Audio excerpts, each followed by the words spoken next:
Pag binasa, ang dami na po nagsabi, yung Section 34 ninyo. From my experience, I can say that PNP is the biggest crime group in the country. Pero dapat po, basahin rin po yan. Sinabi mo kanina, walang drug lord kung walang pahintulit ng polis. Di ba? Walang parahinog kung walang pahintulot ang mga polis. This is a general statement. Di ba? What is really your assignment during the time? Why you pass by Iloilo? Because your assignment to time is in Bacolod City.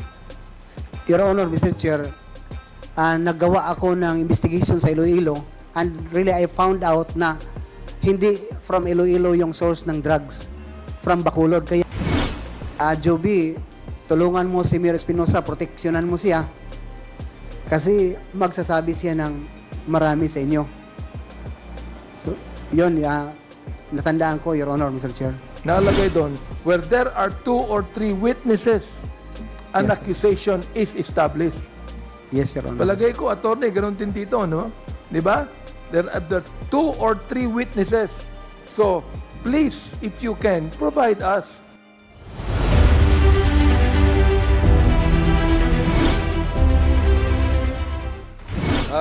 For his short manifestation, Congressman Roman Romulo, you recognize. Thank you, Mr. Chairman.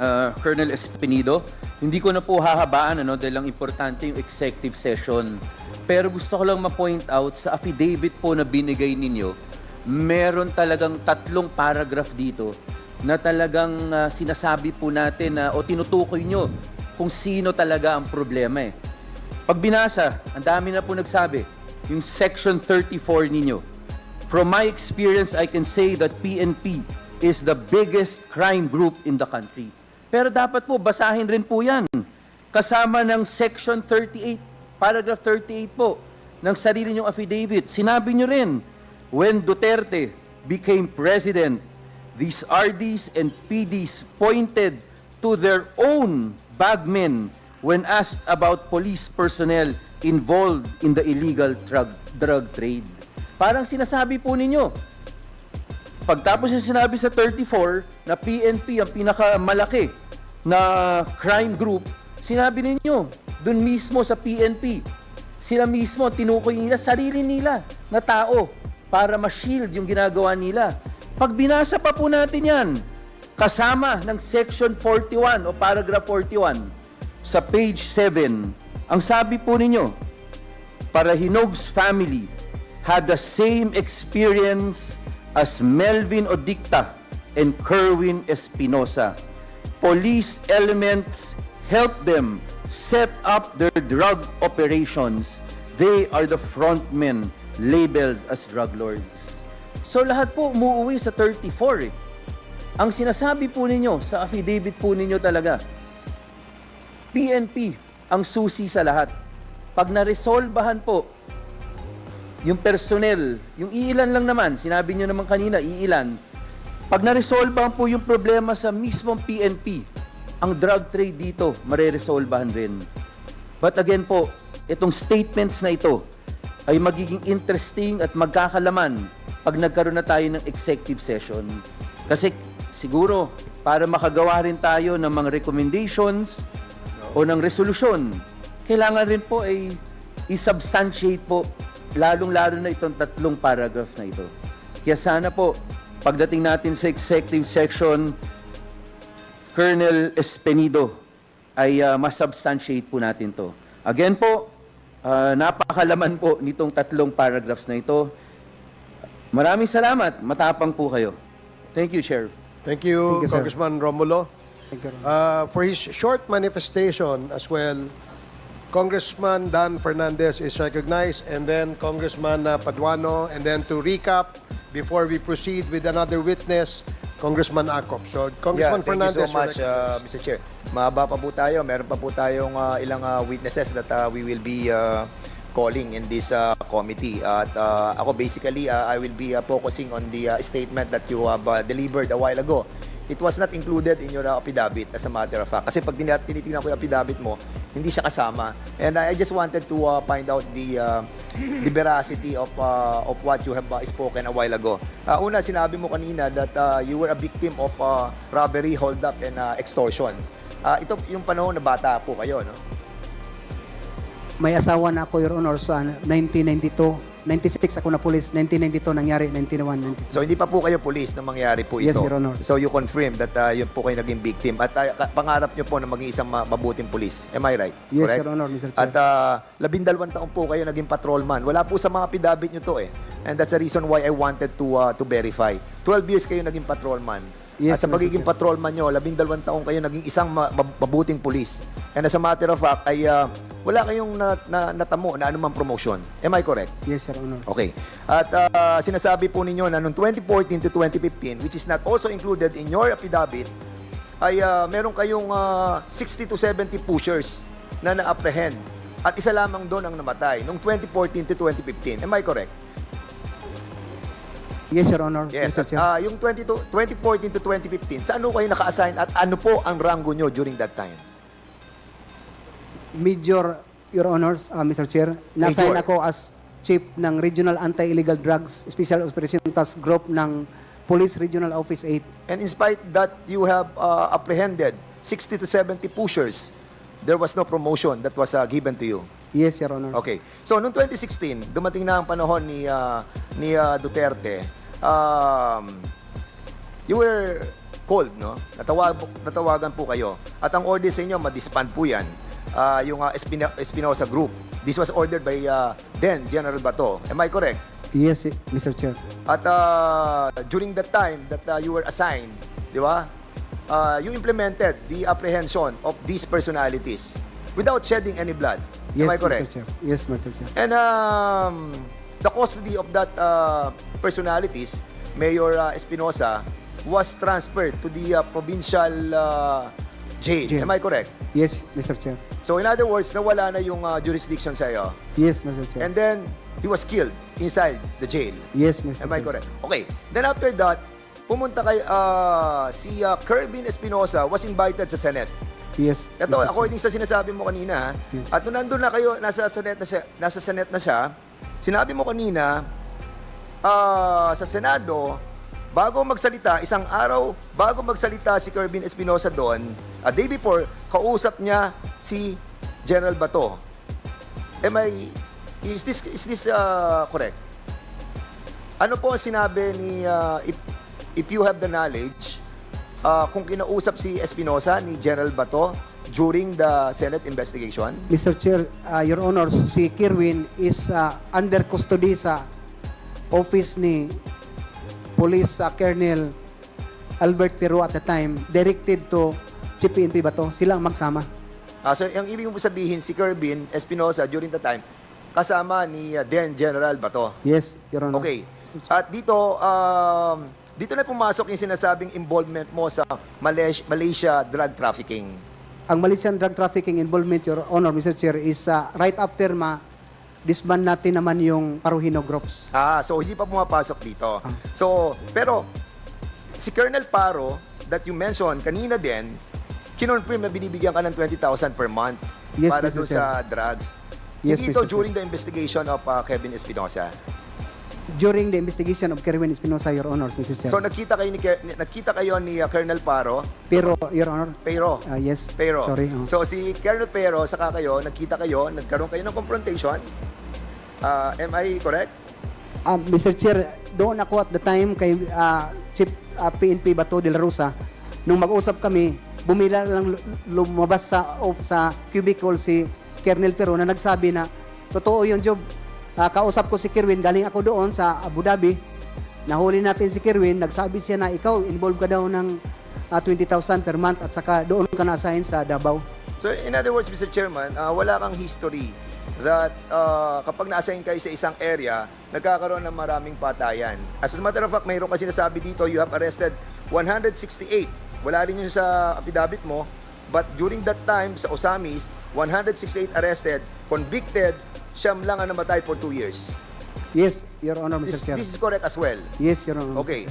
So in other words, you're being implicated into a Malaysian trafficking group was started to evolve during your time when you were in Osamis. Yes, Your Honor, Mr. Chair. And this was perpetrated by whom? Police Major General Archie Gamboa, Your Honor, Mr. Chair. So si General Gamboa nagsabi sa iyo that you are involved in a Malaysian drug trafficking. and this was translated to an information to the Chief PNP. Yes. And Your then Honor. afterwards, nakarating kay former President Duterte. Ako na ang nagsabi, Your Honor, Mr. Chair, kay President. Galing ako kay office ni General Gamboa. Pinapapunta na ako sa Malacanang. Yes. At nag-take advantage ako, Your Honor, Mr. Chair, na magsalita sa kanya na ako sa ganito. Yes, kanina sinabi mo 'yon. I agree with that. You were called by President Digong at sinabi sa iyo ni Digong kung bakit tinatanong mo si Digong kung bakit kasama ka doon sa drug list. Will you Yes. confirm that there are two drug lists during that time? One coming from Bidea and one coming from the President. Your Honor, Mr. Chair, ang PRRD's list that is came from the intelligence community na join sila meeting to probe kung sino itong nasa list or exclusion, inclusion, sino i-approve to para mabigay kay Presidente, Your Honor, Mr. Chair, parang kuha na lahat, parang lahat na confirm na from any or different intelligence community, nagsasabi na okay na to, ito talaga ang list ng PRRD's list, kuha na confirm na ito from the law enforcement. So those are unit. the second drug watch list that been hold by the then President PRRD, correct? Yes, Mr. Chair. Okay, so yung pagpunta mo sa Asamis, can you consider that as a death trap? Yes, Your Honor, Mr. Chair. And can you consider yourself as a poster boy? Hindi siguro, Your Honor, Mr. Hindi, Chair, what I'm sorry. trying to say is this, kasi during that time of your 2014 to 2016, wala ka pa halos na sa mga operation mo, lessen yung mga namamatay di ba? But still, dito, sa mga assignment mo, sa Albuera, sa Osamis, wala rin na namatay or halos walang namatay. But being implicated in drug trafficking, for you to do something, tingin mo ito ang paraan para kumilos ka? Hindi, Your Honor, Mr. Chair. Sa definition lang siguro nila yung poster boy. Okay. So lastly, ito na itatanong ko sa iyo, Colonel. Light Colonel ka lang, ano? Yes, Your Honor, Mr. So Chair. after all the accomplishment that you have, Light Colonel lang ang naabot mo. Hindi ka na umabot ng full Colonel. Hindi na, Your Honor. Okay. So, sinabi mo kanina, walang drug lord kung walang pahintulot ng polis. Di ba? Walang parahinog kung walang pahintulot ang mga polis. This is a general statement. Di ba? Yes, Your Honor. Will you agree with me na dapat ang sabihin natin, walang drug lord kung walang masama at mga namumunong mga pulis. Yes. At walang mga A big parahinog, walang mga drug lords kung walang pahintulot ang mga masama at mga kurakot ng mga pulis. Yes, Your Ayun, Honor. yun ang tamang statement. Thank Mr. you. Chairman, maraming po salamat. Thank Thank you. you for that short manifestation, Congressman Fernandez. The next to interpolate is Congressman Paduano. You're Thank you, Mr. recognized. Chairman. This is not a manifestation but rather interpolation. Pabilisan lang po, kasi you mentioned about Bacolod City, you mentioned about Lilo, Negros Oriental. But before I go to that topic, kasi it was asked by Congresswoman Nograles and some of the members of this committee with regards to bagmen, pera-pera. Okay? Now, ang tanong po, saan po nanggagaling yung pera? Sino nagbibigay ng pera? Sa amin, Sa police, from the police. sa akin naman, Your Honor, yung mga LGU, yung sinabi ko nga, na LGU ang nagbigay ng So, reward. kailanman hindi ka nakatanggap ng pera galing sa police with that reward? For reward, Your Honor, came from the police, hindi ako nakatanggap. Sigurado ka? Yes, Your Honor. Okay. Do you know, because the name Colonel Leonardo and Light Colonel retired, Garma was mentioned in the previous hearing by one of the PDL witness. Do you know personally Lieutenant Colonel Garma and retired Colonel Leonardo? Si Sir Leonardo, sir, hindi ko alam. Pero si Ma'am Garma, nakilala ko kasi naging chief o police yan ng Cebu City, Your Honors. Okay, Mr. Chairman, I think some of the resource person that we have invited are sitting at the back. So can we ask them to sit in front, Mr. Chairman, so that we can prepare for the next witness, and maybe some question will be raised from this representation sa kay Colonel Espinido po. Congressman Paduano, may I know who among our resource Colonel persons? Leonardo, because I mentioned him. Colonel Leonardo, are you present? Can you please... Lieutenant Colonel Garma. Colonel Garma, are you present?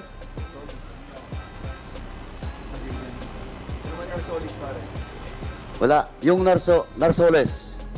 Colonel Leonardo, can you occupy the seat beside the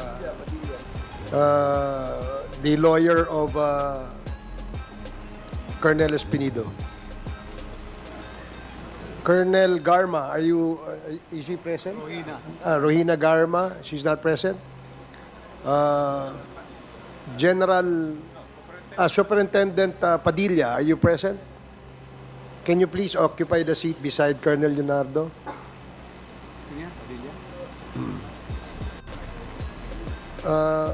Who else?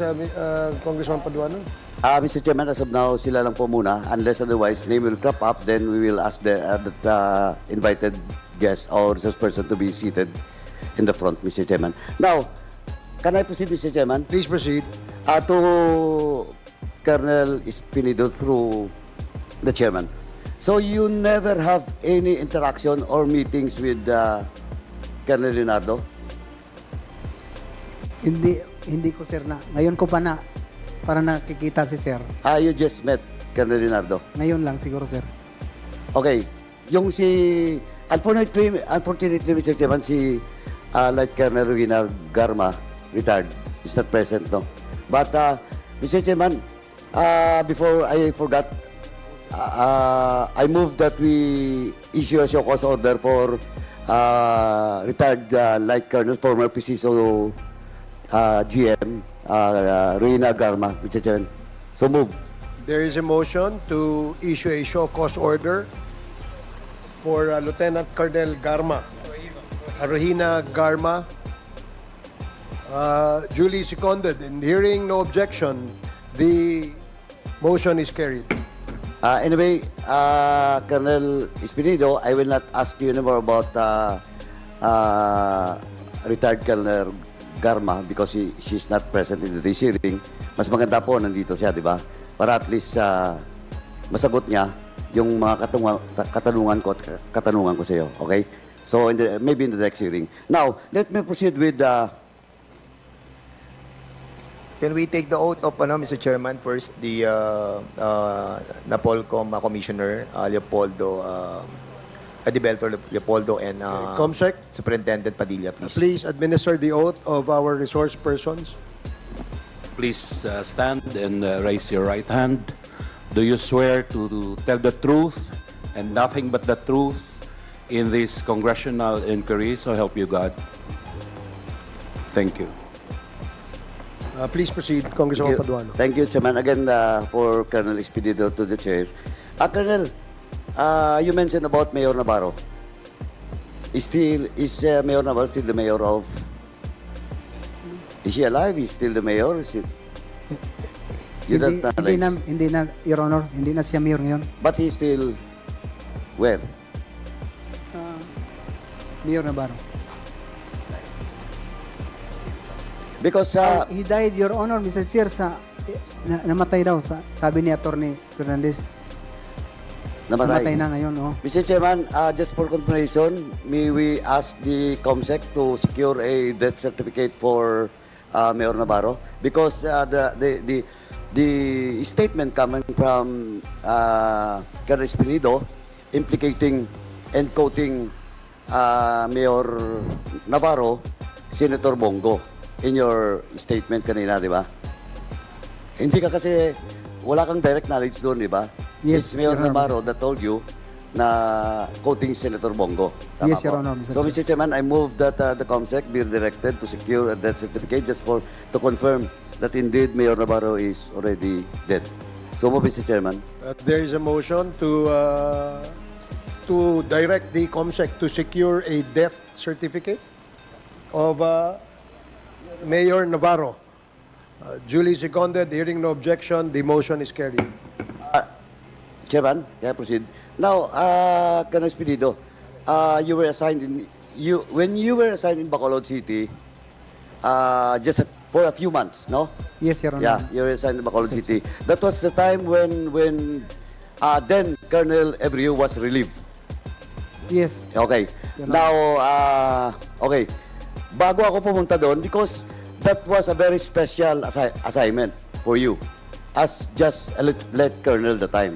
Because alam po natin, the lowest rank that should be assigned in Bacolod City that time, because that is a highly urbanized city, is full colonel. Tama? Yes, Mr. Chair. So, who assigned you?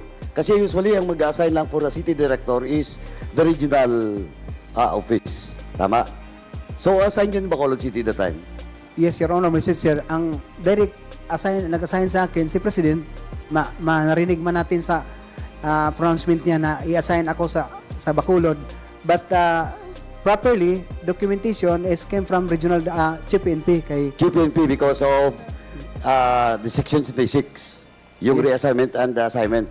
Yes. Tama? Yes, Your Okay. Honor, Mr. Chair. So, of course, it's the President that announced that Espinido will be assigned, and blah, blah, blah, in Bacolod City. But, of course, properly executed on Senator Bato by executing Section 26. Tama? Yes. Okay, now, before going to Bacolod, you passed by Iloilo. Yes, Your Oh, Mr. Chair. anyway, ito yung nangyari doon sa Iloilo, Colonel Espinido. Nagka-problema doon yung family ni Mayor Mabilog, especially the wife. Because on the day that you were assigned there, kaagad-agad the following day, lumipad papuntang Japan yung asawa ni Mabilog. Because Mabilog the time was in Japan because of an official engagement. No? So, nag-travel doon. Alam mo bakit? He traveled to Japan and then never go back in the country. Dumiretso sa Canada because they are afraid of you. Because a lot of rumors and statements from Grapevine that your assignment in Iloilo City is to eliminate drug syndicate, and that includes the name of Mayor Mabilog. Now, question, what is really your assignment during the time? Why you pass by Iloilo? Because your assignment at the time is in Bacolod City. Your Honor, Mr. Chair, naggawa ako ng investigation sa Iloilo and really I found out na hindi from Iloilo yung source ng drugs, from Bacolod. Kaya pagkatapos sa Iloilo, pinapunta na ako ng Bacolod, Your Honor, Oh, Mr. Chair. but your assignment is in Bacolod City, not in Iloilo. Who gives you the authority to investigate in Iloilo and going to your assignment which is Bacolod City? The regional director, Your Honors. Regional Director of Region 6. Region 6, Ano Your is that Regional Director Um, that time? in the person of Brigadier General Rene Pamuspusan, Your Honor, Mr. Chair. So, si General Pamuspusan that time. Yes, Your Honor. So, from Iloilo, you stayed in Iloilo for how many days? 2 months, Your Honor, if I'm not forgotten, 2 months. What is your official assignment in Iloilo for staying for 2 months? Because your order is for Bacolod City to be the OIC. Assignment, Your Honor, Mr. Chair, I have no document that designated me as to assign, but only the verbal instruction na job. Imbestigahan mo dito, job. So that is only a verbal instruction? Is it usual to the PNP to give verbal instructions without any document? Done, Your Honor, but as a junior officer, it will comply. Ganun lang talaga. Follow the chain of command? Yes, Your Honor. Okay. Sige, anyway. Mr. Chairman, kaya binanggit ko yon because that statement of Colonel Espinido only confirmed that indeed he was in Iloilo, at saka sinabi ko rin na dahil kaya nandun siya is to investigate, but it frightens and threatens the life of the former Mayor Mabilog. That's why ako, Mr. Chairman, in open and public statement, that was a statement coming from the former President, nung he berated then Mayor Jed Mabilog. That's why if if we have if we can do something about it, we can better invite Mayor Mabilog if all the legal procedures will be followed, Mr. Chairman, from this committee, Mr. Chairman. Kasi mahalaga yung presence din ni Mayor Mabilog just to confirm na indeed, pagdating niya, kaya hindi na siya bumalik. No? At the same time, yung statement ni former President Duterte, di ba? Kino-confirm niya yan, di ba? In public. Yes. Sinabi niya Yes, yan, yung kay Mabilog, di ba? Yes, Mr. Chair. Tama, okay. Now, let's go to Bacolod City. So, you were assigned because of Section 26. Now, during the time, you mentioned kanina about a certain elected public official that was delisted through yung PRD list. PRD list. Okay. Kasi, with due respect to Colonel Espinido, he cannot really determine whether the PRD list and the PDL list is just the same. Because I talk also to the media, it's so different. And until now, the PRD list still exists and the PDL list still exists.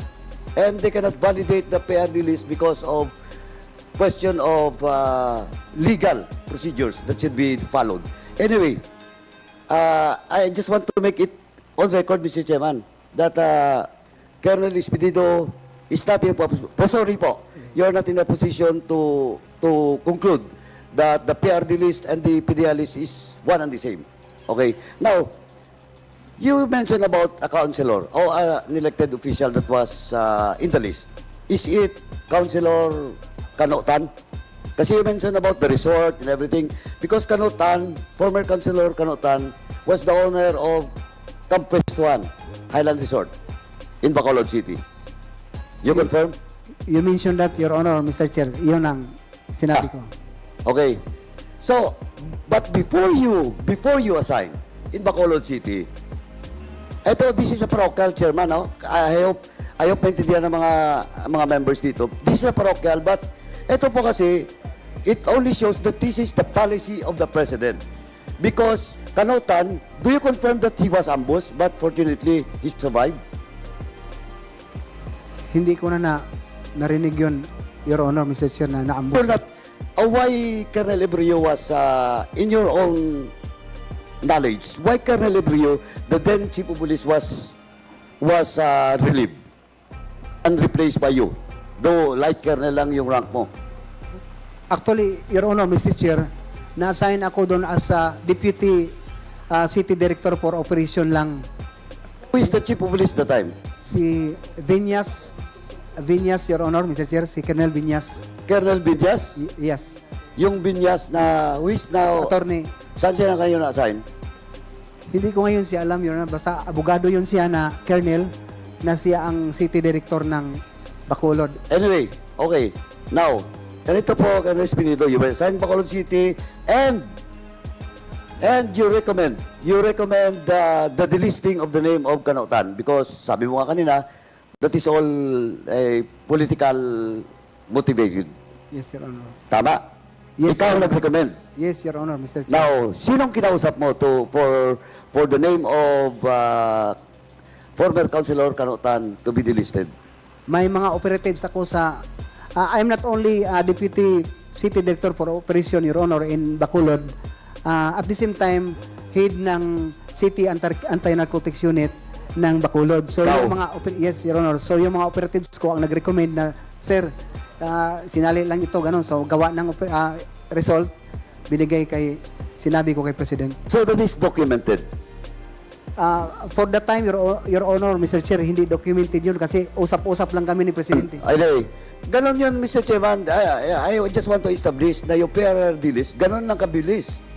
Maybe we have to check because PDEA, we have to check it. DLG, we have to check it because ganon lang kabilis na pwedeng tanggalin without proper documentation. Di ba? While ordinary people allegedly involved in drugs, napakahirap po ng process nun. From the barangay to the city or municipality, province, region, and go to the national. Napakabilis po yung delisting na ginawa kay Mr. Ka. I am not saying that I am against that delisting for Kanotan. What I am saying is the process how he was delisted, ganun lang kabilis. And I do believe na yung mga PRRD list as also a problem. If that is that fast, that Kanutan was delisted, eh magdududa na po tayo na yung paglalagay doon sa PRRD list, medyo napakabilis din. Tama? I am with you, Mr. Chair. So you agree with me? Yes. Okay. Now, from Bacolod City, bakit ka nirelieve doon tapos Negros Oriental na naman yung mission mo? Bacolod City, Your Honor, na kuha natin yung mga elected officials and there is one involved nga ng PDEA, member ng PDEA. Going to ang investigation kasi, Your Honor, pag makuha mo yung mga poser, sila na magsabi kung saan galing yung source ng drug. So, kung susundan mo yun palagi, going to drug lord na talaga yon. So marami ang paraan na para makuha natin yung drug lord. Kung mamatay yung mga user poser, wala ka nang makapagsabi yung statement mo na madirekta mo sa drug lord kasi sila ang magsasabi. Going na nandoon na nahuli natin na ang poser palagi from Negros Oriental dalhin sa Bacolod, yun na ang... Okay. But is that an official again? Or an order coming from General Bato na yung pagpasok mo doon sa Negros Oriental? Yung investigation, Your Honor, na result, sa akin na yun talaga na ako na nagsabi na yung drugs. Hindi, kaya nga ang tinatanong kita, is that an official function of yours? Yes, During the sir. time that you are the deputy for operation? Yes, Your Honor. As also a chief of anti-narcotics drugs in city. Pero pumasok ka na sa Negros Oriental.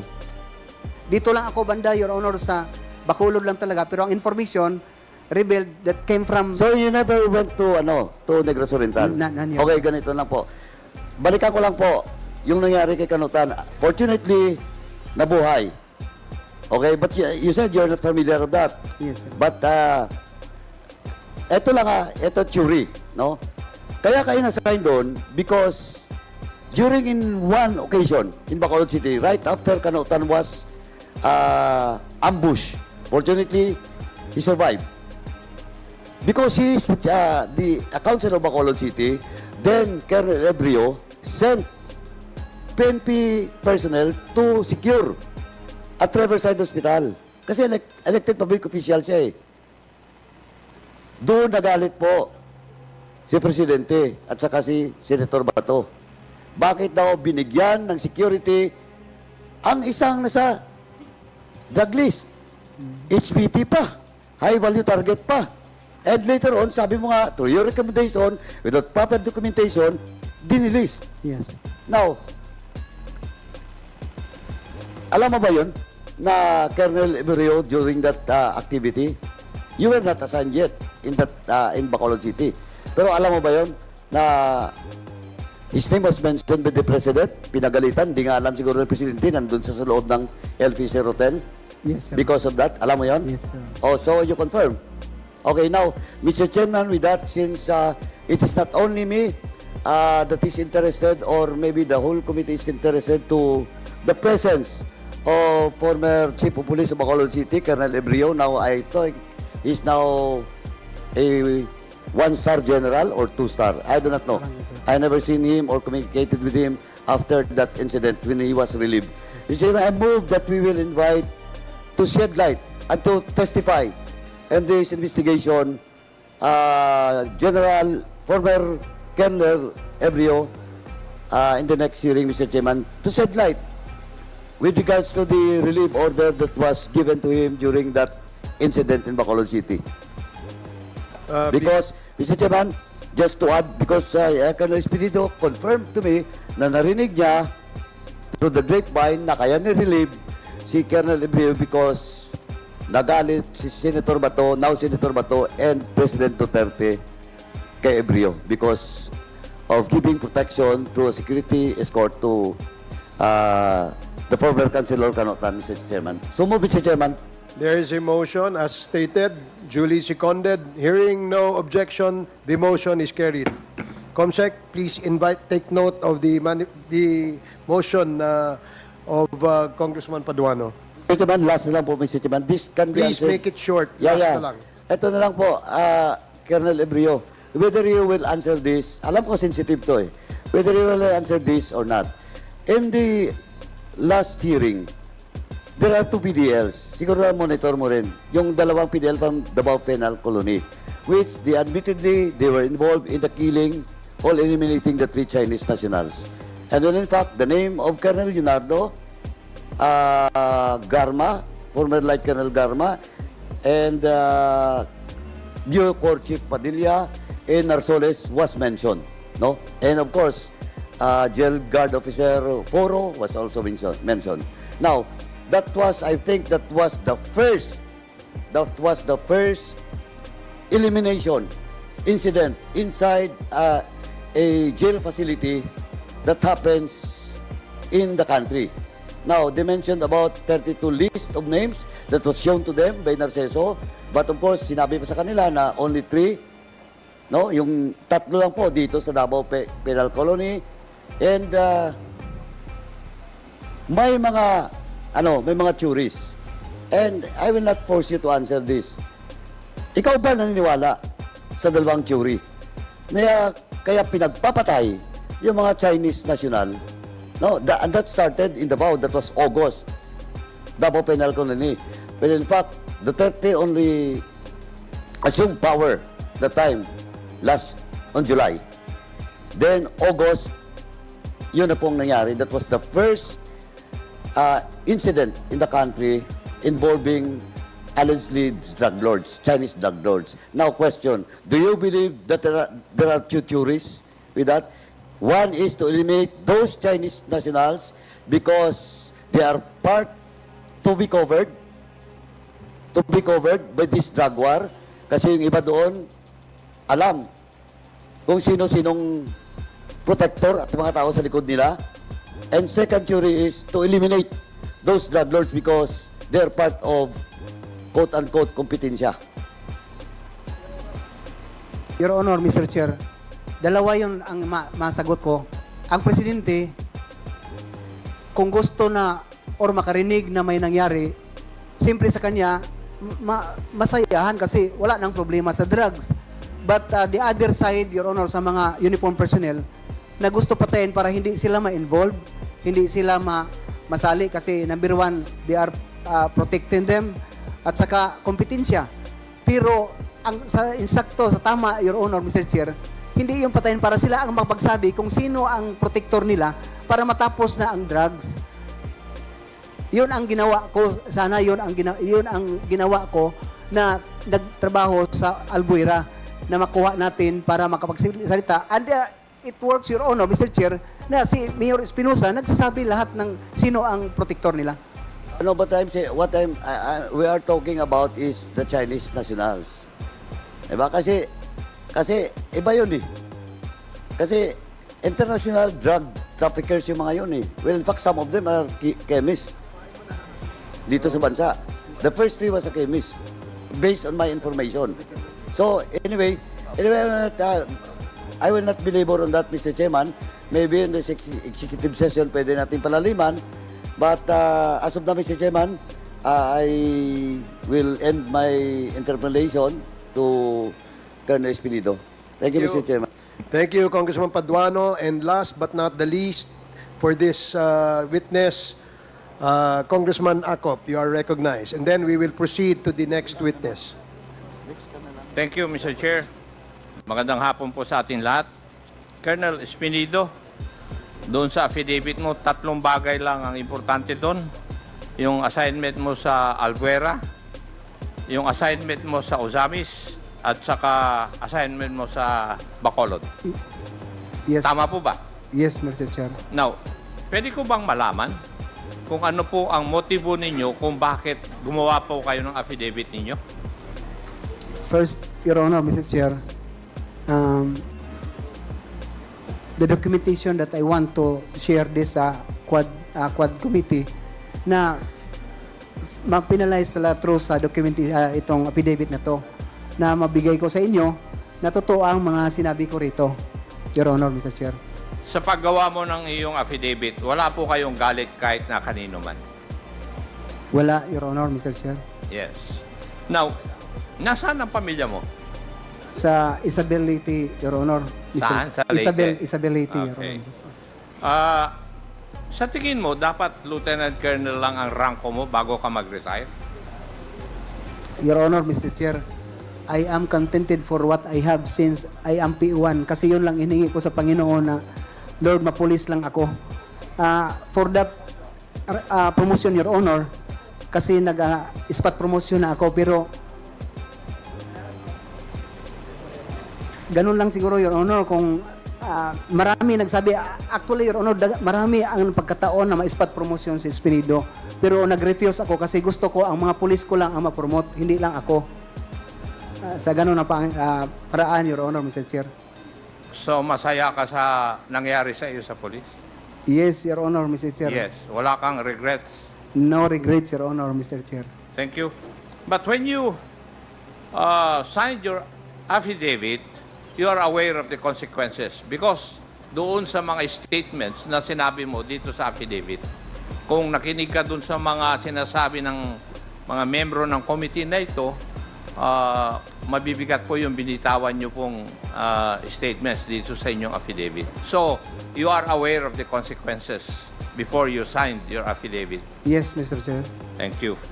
Now, kung titignan natin, matanong ko po kayo, sa 3 assignment po ninyo, nasa listahan po kayo ng drug list. Bakit po kaya? Sa lahat ng assignment mo na sinabi mo, Albuera, Ozamis, at saka Bacolod, palagi mong sinasabi, nakakasama ka palagi sa drug list. Bakit po kaya? Noong umpisa, Your Honor, Mr. Chair, mag-question ako sa sarili ko, bakit? Kaya sa testimony ko kanina, one time sinabi ko sila ni President Apats at saka si Senator Bato, si Chief PNP Bato at the time na bakit isinali niyo ako kung sabihan niyo na lang ako kung hindi niyo gusto para hindi ako malagay sa alanganin na ilistan niyo ako. So yun ang pag-intindi ko, Your Honor, Mr. Chair. But pagkatapos na sa sitwasyon ng assignment ko, I really make an siguro analysis, Your Honor, na galit sila sa mga nabangga ko, yung mga nabangga ko, mga tao nila. There is one time, Your Honor, Mr. Chair, na nagsabi sa akin na that is job games of the general. Isali ka, yung credibility mo, sirain para yung credibility mo na nag-file ng complaint sa mga officers at saka yung dinisban mo ng mga grupo, hindi na credible yung pagsasalita mo kasi kasali ka pala. So yun ang pagtintindi ko, Your Honor, Mr. Chair. Thank you. And doon sa Albuera, ang prominente na insidente yon is yung surrender ni Kerwin Espinosa at pagkapatay ni Mayor Rolando Espinosa. Tama? Yes, Your Honor, Mr. Chair. Yes. At sinabi mo rin sa iyong affidavit na nagtataka ka kung bakit nung nakuha si Kerwin Espinosa, ikaw naman na nagsimula ng operation against him, hindi tinurn over kagad sa iyo. Yes, Your Honor, Mr. Chair. Hindi mo tinanong bakit? Your Honor, Mr. Chair, ako ay junior officer lang. Cannot afford, Your Honor, pag mga high-ranking officer na sabihan mo na bakit hindi, Your Honor, Mr. Chair. It's very obvious sa lahat ng mga officer na magsasabi na, Job, ikaw sana ang maghawak para matapos na yung mga cases na pag-confirmation sa ganun lang, Your Honor, Mr. Chair. Thank you, Joy. When cases were filed against Kerwin Espinosa, right? Yes, Your Honor, Mr. Chair. May I know what unit filed the cases against him? Yung sa illegal drugs, Your Honor, na na-search natin yung sa bahay nila at saka firearms, and one responsible for filing of complaint against Kerwin Espinosa and Mayor Espinosa is the CIDG and joint with the Provincial Intelligence Office, Your Honor, Mr. Chair. Okay. And you also stated that na-acquit si Kerwin Espinosa and is now in Leyte. Yes, Your Honor, Mr. Chair. Na-dismiss lahat yung kaso na final laban sa kanya? According sa result ng media, Your Honor, and yung documentation na may release order na daw siya kasi na-dismiss lahat ang mga kaso niya. Thank you. And he's now in Leyte. Yes, Your Honor, Mr. Chair. Thank you. And still operating. Hindi lang An illegal nag-operate. drug business. Hindi lang mag-operate, Your Honor, kasi he is running now for the mayor in Albuera. Thank you. Yes, Now, Your we Honor. go to the father, Mayor Rolando Espinosa. Yes, Your Honor. Yes. Mr. Chair. Mayor Espinosa surrendered to the chief PNP then, General Bato de la Rosa. Tama? Yes, Mr. Chair. And then, eventually, the mayor was turned over to your custody. Yes, Your Honor, Mr. Chair. Now, when he was turned over to your custody, ano po ang instruction sa iyo? Joby, tulungan mo si Mayor Espinosa, proteksyonan mo siya. Kasi magsasabi siya ng marami sa inyo. So, yun, natandaan ko, Your Honor, Mr. Chair. And marami po ba siya talagang sinabi sa inyo? Marami, Your Honor, Mr. Chair. Ayan yung sinasabi po ninyo na magsabi siya ng mga listahan ng mga police officials na nasa listahan na kumukuha ng kuwan sa kanya pera. Yes, Mr. Chair. Tama. And would you still have those documents? Na file ko na, Your Honor, Mr. Chair, yung sa different department ng government natin kasi nag-file tayo sa Ombudsman, sa RIAS, but the folder, the original, before I assign in Uzamis, I turn over it to my provincial director with the person of Colonel Franco Simborio, Your Honor, Mr. Chair. But may I know, if you know, what happened to all those cases na na-file? Exonerated, Your Honor, Mr. Chair. Lahat? Lahat. Now, may I know why the late Mayor Rolando Espinosa was taken out of your custody? Number one, Your Honor, Mr. Chair, Mayor Espinosa, mayroon siyang reservation sa sarili niya. Nagsabi siya sa akin na, Sir, wag mo lang ako i-turn over kasi papatayin talaga ako.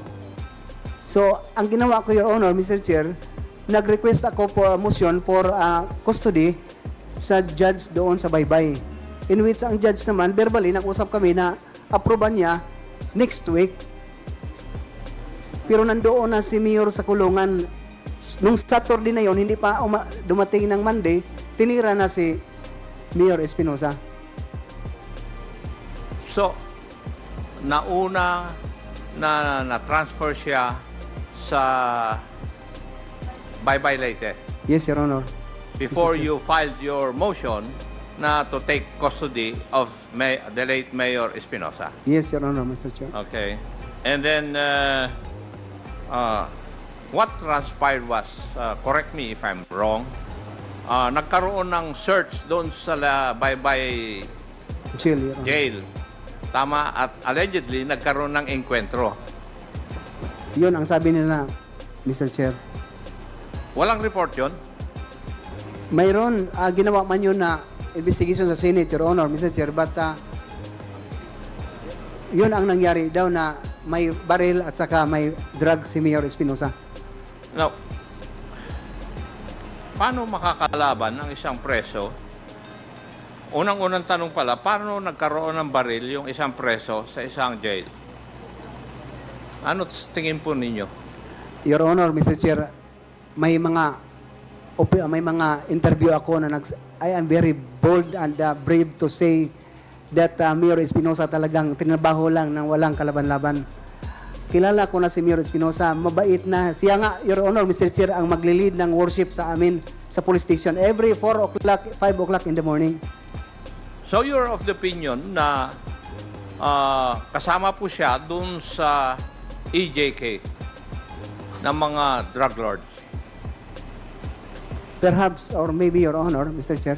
Hindi, tinatanong ko lang naman yung opinion mo eh. May no, kung alam po ninyo, kung anong unit yung nag-operate or nag-serve ng search warrant sa jail na yon? Criminal Investigation and Detection Group, 8, Your Honor, in Region 8. Region 8. Tacloban. Lead Regional by, 8 office. yes, lead by Colonel Marvin Marcos, Your Honor. Mr. Marvin Marcos, Your Honor. Marcos. And Colonel Marvin Marcos is still in the service? Yes. He Yes. promote after, Your Honor, Mr. Chair. He was promoted, Promoted, yes, Your Honor. thereafter. Yes, Your Honor. Thank you. Now, let's go to your assignment sa Ozamis. Bakit nasabi mo na parang inassign ka ron para mapatay? Your Honor, Mr. Chair, for the information naman sa lahat, Paruhinog is an organized crime groups for almost 30 to 40 years. Leader ng Coratong Maliling. Maliling, Your Honor, Yes. Mr. Chair. So, ang nasa isipan mo, pinadala ka ron para mayari ka ng Coratong Maliling? Yes, Ganun Your po ba? Honor, Mr. Chair. Yun ang tingin sa'yo? Yes, Now, Your Honor. when you were assigned there, what were your instructions given by your superiors? Ganun lang, Your Honor, Mr. Chair. Job, sige, ikaw lang bahala. Kung trabahuin mo dyan sa Ozamis. Kasi isog ka ba? Parang ganun, Your Honor, Mr. Chair. Ang pag-intindi ko naman, kasi ako ang implementor, ako naman ang managot, ako ang makulong kung mangyari na hindi ko gawin ang tama. So, yun talaga ang in-observe ko, Your Honor. That's why dumating ng 6 months, 5 to 6 months ang nangyari before nag-join kami ng CIDG 10 para sa search warrant. Who was then the mayor of Ozamis when you were assigned there? Mayor Aldong Paruhinog, Your Honor, Senior. Mayor na siya noon. Yes, Your Honor. Oh, hindi siya barangay captain. Hindi, Your Honor. Ang anak lang niya ang Vice Mayor, si Nova Princess Paruhinog. Yes, yung babae. May I know where she is now?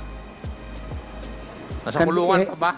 She is convicted, si Nova Paruhinog, Kaya Your nga, Honor. nasa kulungan pa? Nasa kulungan, Your Honor. Okay, thank you. Life sentence. Now, there was an operation by shall we say, neutralize the Paruhinog family.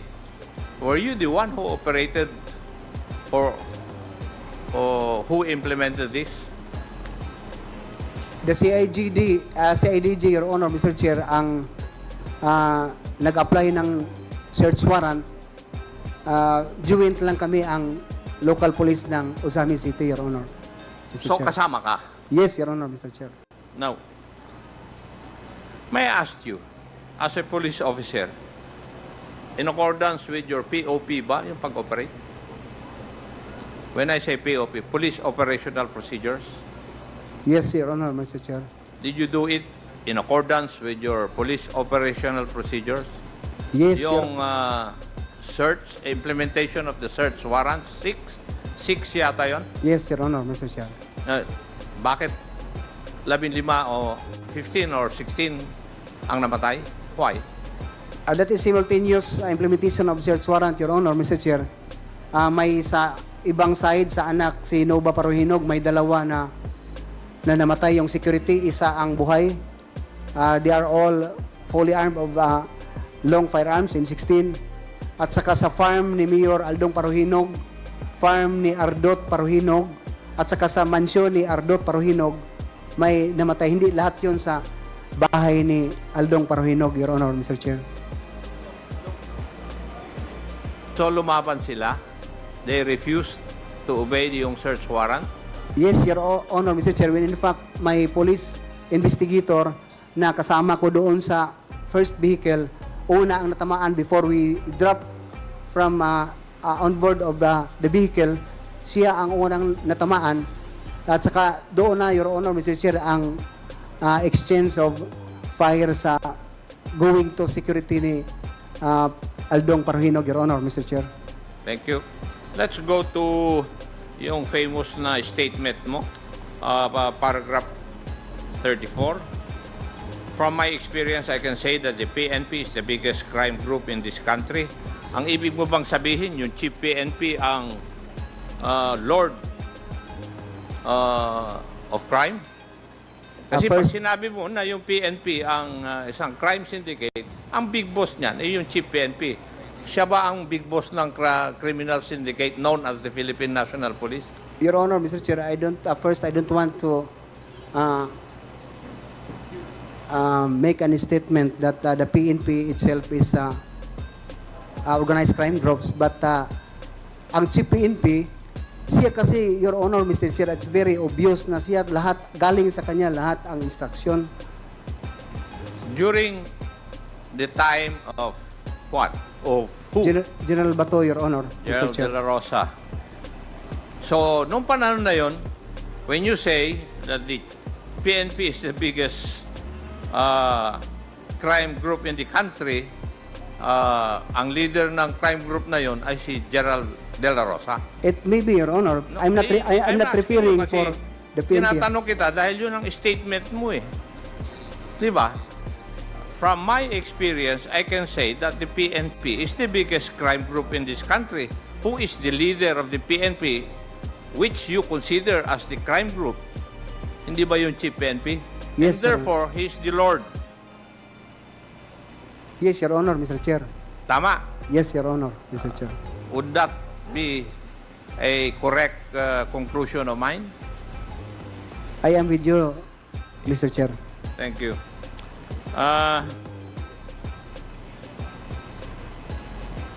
Sa tingin mo, Colonel Espinido, tatlong assignment, kasama ka sa drug list, pero wala naman nangyayari sa'yo. Di ba? Kagaya ng iba na nasa drug list. Napunta-punta ka nga sa ibang lugar, at sa tingin ko, to do the dirty job. Tama ba yung aking observation? Yes, Your Honor, Mr. Chair. And hindi mo ba na-feel na ginagamit ka lang? Sometimes, Your Honor, Mr. Chair, yun ang ma-feel ko na parang ganun lang. Pero as a law enforcer, Your Honor, Mr. Chair, I cannot really refuse an order. But for me, mayroon naman tayong pag-iisip sa anong tama na gawin natin as a police officer. So, if I follow up your answer to my question on paragraph 34, yung Chief PNP din noon ang head ng mga nagko-conduct ng extrajudicial killings. Kasi he's the head of the crime group. Your Honor, Mr. Chair, sorry, allow me not to answer your I'm just following the logic of your answers, of your statements in your affidavit. Sinusundan ko lang 'yun. I can say, Your Honor, Mr. Chair, that I am with you if we talk about the drug syndicate, but extrajudicial killings, yes, I cannot really justify it if Chief PNP was the one who is principal of that, Your Honor, Mr. Chair. So when you say that the PNP is the biggest crime syndicate, it only pertains to illegal drugs? Yes, Your Honor, Mr. Chair. I see. Thank you, Mr. Chair. That will be all. Thank you, Congressman Akop. The chair of the Committee on Human Rights is now recognized for his very, very short manifestation as well. Thank you, Mr. Chair. Just would like to ask very few questions. No? Mr. Chair, Colonel, I admire your courage to come here Thank you, sir. Thank you. to be a witness. And I really would like to believe in your story. And being a servant of the Lord also, I am so glad that you are always mentioning the name of God. Yes, Oo. Your Honor. Totoo yun. Sana hindi ka rin katulad ng pastor sa Davao na nagme-mention din ng name ng Panginoon pero hindi tama yung ginagawa niya. Hindi kayo ganon, no? Hindi, Your Honor, Mr. Chair. Lamat naman. Oo, kasi mine-mention din niya yung pangalan ng Diyos eh. Siya pa yung appointed son of God, sabi niya yun. Anyway, ito. Nakalagay po doon sa number 10 na affidavit mo. Nakalagay, and I would like to quote, Mayor Espinosa had a list of police generals and other PNP officials who received money from their group as indicated in the ledger and in the copies of clear checks that we were able to recover from their accountant. We were able to recover. Nandiyan pa ba sa inyo yun?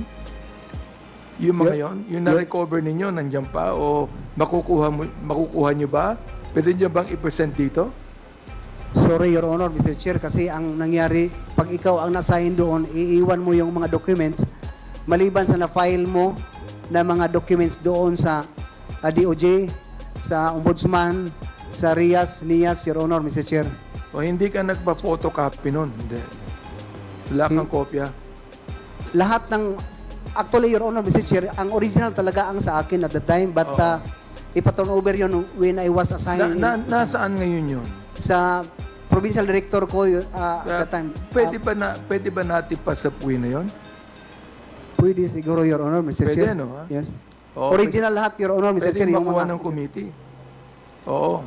Well, later on, at a proper time, perhaps, I could be able to make a motion here to subpoena the documents that Colonel Espinido said sa kanyang number 10 na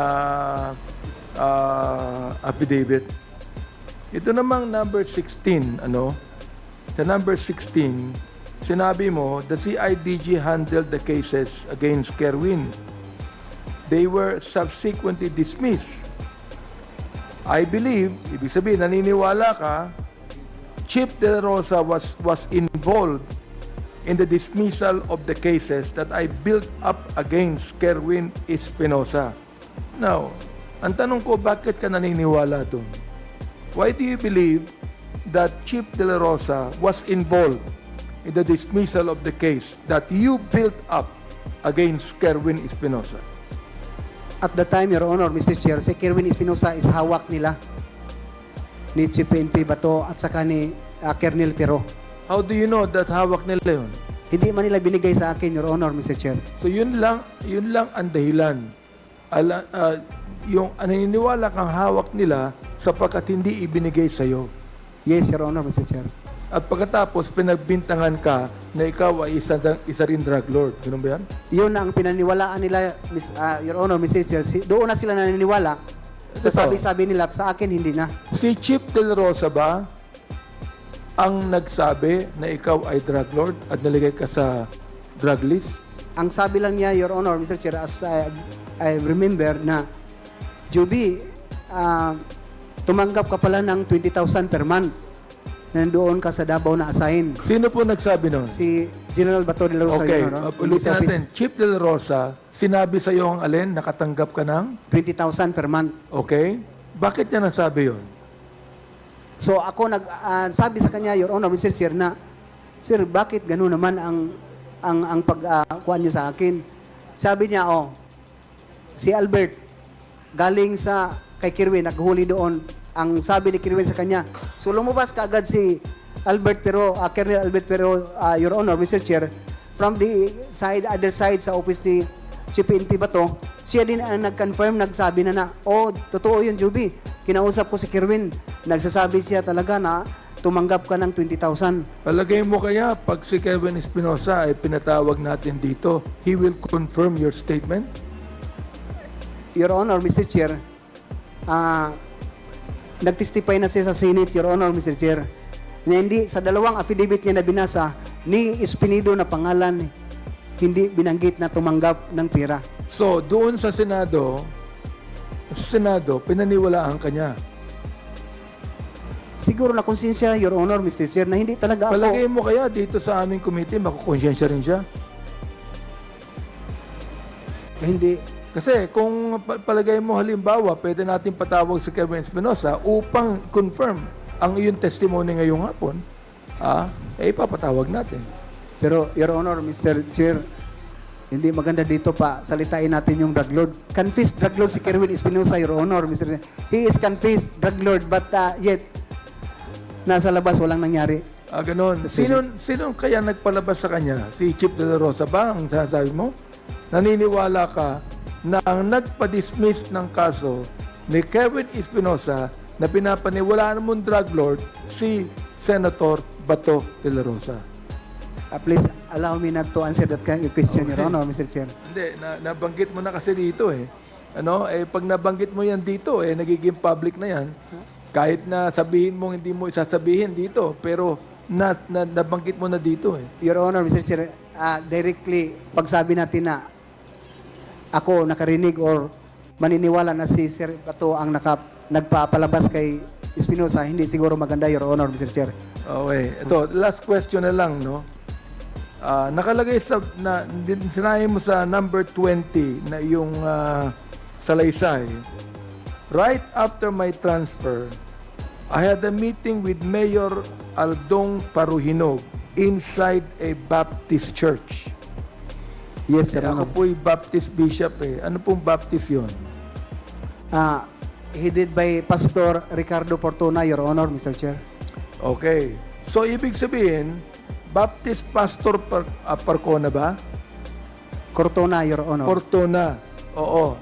Narinig niya lahat ang pinag-usapan niyo. Hindi lahat, Your Honor, Mr. Chair, kasi palakad-lakad si Pastor. Siya lang ang closing prayer sa meeting namin. So, alam niya ang nangyayari. Yes, Your Honor, Mr. Chair. When in Siya fact, ba ay kakampi mo o kakampi ni Ricardo Paruhinog? that is the first time na nakita kami, Your Honor, Mr. Chair. Nakita ko kasi na yung church is a neutral ground na mag-usap kami ni Mayor. Neutral ground. Yes, Your Honor, Oo. Mr. Chair. So, kung meron siyang palagay kong alam dyan, kinakailangan siguro patawag din natin yung Baptist pastor na yan para mag-testify na i-confirm ang sinasabi mo. Sapagkat kailangan din natin dito ng mga witnesses that will confirm what you're saying. Alam mo, merong batas ang Hudyo in the Old Testament. Nalagay doon, where there are 2 or 3 witnesses, an accusation is established. Yes, Your Honor. Palagay ko, attorney, ganoon din dito, no? Di ba? There are 2 or 3 witnesses. So, please, if you can, provide us 2 or 3 witnesses that will confirm your statement because mas believable yan, sapagkat, look, aatakihin na naman tayo sa labas. Sabihin na naman sa ating hearsay ang sinasabi mo. And that is what I'm trying to say. Anyway, Mr. Chair, maraming salamat po sa pagkakataon na binigay niyo sa akin. And I would like to also present another witness, to this committee, Major Jimmy Fortaleza. The copies of his affidavit has been distributed earlier to our members here. He is also a vital witness, and when I made my opening remarks, that I also stated his name to be mentioned as to be granted immunity because of the sensitivity of his statements. Maraming salamat, Colonel Joby. Thank you, sir. Thank you, Congressman. Congressman Abante.